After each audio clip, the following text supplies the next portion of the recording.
ओम शांति। नमस्कार। आज मैं आपके लिए एक ऐसा वीडियो लेके आई हूँ जिस वीडियो का अगर आप पूरा देख लेंगे और उसके अनुसार अपने ऊपर ये परीक्षण कर लेंगे तो ये वीडियो आपके लिए एक वरदान साबित होगा। इस वीडियो में जो कुछ मैंने बताया उससे आप खुद को, अपने परिवार में माता पिता, जीवन साथी और भाई बहनों, मित्र संबंधियों को अगर जांच लेंगे, आपको सबसे अधिक होने वाले कैंसर से आपके जीवन में आपको बचाने में मदद करेगा। संसार में हर मिनट 17 लोगों की मृत्यु कैंसर से हो रही है और अपने देश में प्रत्येक दिन 2500 लोग तंबाकू से होने वाले कैंसर से मृत्यु को प्राप्त हो रहे हैं। या यूं कह सकते हैं हर वर्ष लगभग 1 करोड़ लोग तंबाकू से होने वाली कैंसर के कारण मृत्यु को प्राप्त हो जाते हैं। इसके अलावा दूसरे शब्दों में कहूं तो हर 68 में से 1 पुरुष को लंग कैंसर और 29 में से 1 महिला को ब्रेस्ट कैंसर और हर 9 में से 1 भारतीय को कैंसर किसी न किसी रूप में अपने जीवन काल में होता ही है। तो आप समझ रहे होंगे अभी पिछले गत वर्षों में महिलाओं में ब्रेस्ट कैंसर और गर्भाशय के कैंसर और पुरुषों में लंग कैंसर, पुरुष ग्रंथि के कैंसर, स्किन कैंसर बहुत ज़्यादा संख्या में बढ़े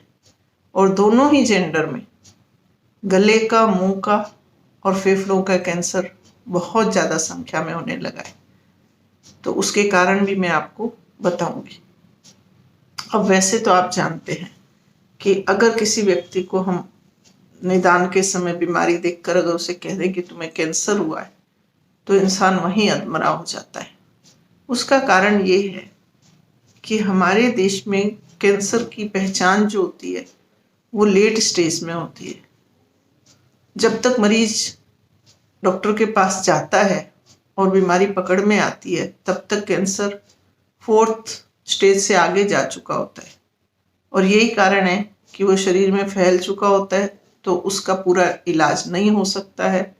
और उम्र भी व्यक्ति की कम हो जाती है और सफलता नहीं मिलती। पर अगर इसी कैंसर को शुरुआती स्टेज में हम पकड़ लें, अर्ली स्टेज में डायग्नोस कर लें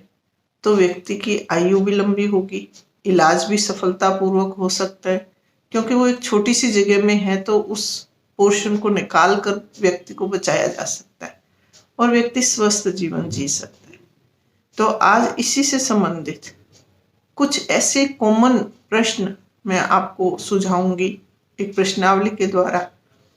जिससे आप खुद अपने आप को और अपने साथियों को, अपने परिवारजनों को पूछकर और जांच कर, खुद की जांच करके इन प्रश्नों के द्वारा ये पता कर सकते हैं कि शुरुआती स्टेज में कोई कैंसर का लक्षण तो आपको नहीं है और अगर कहीं भी इनमें कोई भी चीज़ आपको लगे कि इसके दायरे में आप हाँ में जवाब है प्रश्नावली में, तो आप डॉक्टर को जाकर उसकी शंका का समाधान कर सकते हैं और अगर वो कैंसर निकलता है तो इस स्थिति में अभी शुरुआती स्टेज में उसका पूरा इलाज हो जाता है और हर प्रकार के कैंसर से हम जीवन बचा सकते हैं। सबसे पहले मैं आपको बताने जा रही हूँ कि महिलाओं में जो ब्रेस्ट कैंसर होता है उसको कैसे पहचानें। तो अपनी ब्रेस्ट को हथेली के जो ये भाग है इससे आप यूं चेक करेंगे, यूं दबा करके ब्रेस्ट को यूं ऐसे पकड़ के आप सॉफ्ट पोर्शन को देखेंगे तो आपको कई गांठें लगेगी जो कि वो बीमारी नहीं है। लेकिन आप अगर यूं दबा कर देखेंगे अपनी ब्रेस्ट को तो इससे अगर आपको कोई गांठ महसूस होती है तभी आप शक करें और चिकित्सक के पास जाएं। दूसरा है कि इस तरह छोटी छोटी गांठें तो नहीं फील हो रही है और चमड़ी पे उसके ऊपर कोई गुठलियों जैसे दाने या गुठली जैसा हो, कोई मुहासा बन गया है या फिर उसमें जैसे संतरे के छिलके में छेद छेद होते हैं, चमड़ी ऐसी मोटी हो गई हो, उस तरह के कोई लक्षण आ गए हो या स्तन में से दूध के अलावा कोई और द्रव जैसे खून, रस्सी, पस वगैरह निकल रहा हो या निप्पल से खून निकलना शुरू हो जाए उस उम्र में जब आप बच्चे को स्तनपान नहीं करा रहे हैं, या फिर उसके अलावा जो छीलन है, त्वचा जो है वो छिली छिली लग रही है, बार बार वहां से एक ही जगह से स्किन बार बार उतर रही है। और कई बार ऐसा होता है कि निप्पल जो है वो बाहर की तरफ रहता है जीवन काल में, लेकिन कैंसर के कारण कई बार होता है कि निप्पल अंदर की तरफ घुसता धंसता चला जा रहा है और उसका कोई कारण आपको समझ नहीं आ रहा है, तो वो भी कैंसर का लक्षण हो सकता है। या फिर ब्रेस्ट के साइज में अचानक से कोई चेंज हो जाए, तो ये है ब्रेस्ट कैंसर को चेक करने के लक्षण, जो कि आप खुद अपने आप को चेक करके शुरुआती स्टेज में इसको पहचान सकते हैं। इसको आपको जीवन में हर 6 महीने में एक बार अपने ब्रेस्ट को कांच के सामने नंगे खड़े होकर उसको चेक कर लेना चाहिए, ताकि उससे हम अच्छे से इसका परीक्षण कर सकते हैं। ब्रेस्ट में कैंसर दिनों दिन बढ़ता जा रहा है। उसका कारण ये है कि आजकल की युवा महिलाएं जो है वो बच्चों को स्तनपान करवाने में कोताही कर रही है, यानी उससे बच रही है। उसके कारण कुछ भी हो सकते हैं। एक तो कामकाजी होना महिलाओं का, तो उससे वो ऑफिस वर्क करती हैं, बच्चों को अपने परिवार के पीछे माता पिता के पास छोड़ जाती हैं, उनको ब्रेस्ट फीडिंग प्रॉपर नहीं कराती हैं, और वो बोतल के दूध पे या ऊपर के दूध पे पलते हैं, और महिलाएं अपना जो है ब्रेस्ट फीडिंग उसको नहीं कराने से वो दूध उनको नुकसान पहुंचाता है। दूसरा कारण होता है कि कुछ महिलाओं में ये भी धारणा होती है कि शायद ब्रेस्ट फीडिंग कराने से उनकी वक्ष की सुंदरता जो है वो कम पड़ जाएगी। तो कुछ गलतफहमियां होने से भी कई बार स्तनपान जो है युवा महिलाएं आजकल नहीं करवा रही है, और ये 2 बड़े कारण हैं ब्रेस्ट कैंसर के बढ़ने के। अब मैं आपको बताऊं कि महिला और पुरुष दोनों में मुंह, गले का और फेफड़ों का कैंसर भी बहुत संख्या में बढ़ने लगा है। उसका कारण तो आप जानते ही कि तंबाकू का किसी न किसी तरह से सेवन करना, गुटखा, जर्दा धुएं के रूप में, बीड़ी सिगरेट के रूप में, तो ये जो है तंबाकू बहुत नुकसान पहुंचा रहा है। उसके लक्षणों में मैं आपको बताऊं, जैसे होंठ, मसूड़े या मुंह के किसी भी पार्ट में कोई सूजन हो, छोटी गांठ हो, या वहां की त्वचा का रंग बदल रहा है, और या वहां पे आपको जो महसूसता है, सेंसेशन है, उसमें फर्क आने लगा है, या कभी ठीक नहीं होने वाला छाला हो रहा है, या वहां पपड़ी होने लगी है। और इसके अलावा बिना वजह से मुंह से कहीं से खून आता है, वो किसी भी भाग से आ सकता है। चबाने और निगलने में अगर कठिनाई होने लग रही है तो, और इसके अलावा जबड़े बोलने या मुंह को हिलाने में, खोलने में दिक्कत आती है, या मुंह पूरा नहीं खुल रहा है, और आवाज में अगर भारीपन लगातार रह रहा है, और आप देखते हैं कि आपको कोई गला खराब नहीं हुआ है और दूसरे लक्षण नहीं है, तो हो सकता है ये होने वाले किसी कैंसर के लक्षण हो। तो ऐसी स्थितियों में आपको एक बार डॉक्टर को जाके अवश्य चेक करा लेना चाहिए, अगर ये लक्षण 2 सप्ताह से अधिक लंबे चल रहे हो तो। अब मैं बताऊं आपको महिलाओं में गर्भाशय कैंसर के बारे में, जो गर्भाशय की ग्रीवा में भी हो सकता है, गर्भाशय में हो सकता है, या ओवरीज में भी हो सकता है। किसी भी ओवरीज में तो किसी भी उम्र में हो सकता है। गर्भाशय कैंसर के कुछ कॉमन लक्षण होते हैं, सामान्य लक्षण, जैसे कि महीना आपको बराबर आता है, लेकिन अब जो है महीना आने के समय के अलावा बीच में भी आपको कभी कभी ब्लीडिंग हो जाती है, या जिन औरतों को मेनोपॉज आ गया उसके बाद किसी कारण, बिना किसी कारण के अचानक ब्लीडिंग होने लग जाना, या यौन संसर्ग के बाद ब्लीडिंग होना, थोड़ी मात्रा में खून के धब्बे निकलना या महसूस होना कि खून के धब्बे रहते हैं, या फिर किसी एक जांच के दौरान डॉक्टर चेक करे सिंपल, उसके बाद भी ब्लीडिंग हो जाना, या फिर वहां से महीना आने के अलावा जो है तीखा, बदबूदार, गाढ़ा ऐसा सिक्रीशन योनि से निकलना। इसके अलावा पेशाब करने में तकलीफ होना या दर्द होना जो अलग तरह का होता है, या फिर कभी कभी मासिक धर्म के दर्द के अलावा महीने में कभी भी तीखा दर्द पेड़ों के क्षेत्र में उठना,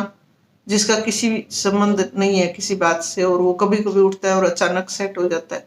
तो ऐसी स्थितियों में ग्रीवा कैंसर के ये लक्षण हो सकते हैं। तो इसके लिए आपको डॉक्टर को जाके चेक कराते रहना चाहिए। और वैसे भी महिलाओं को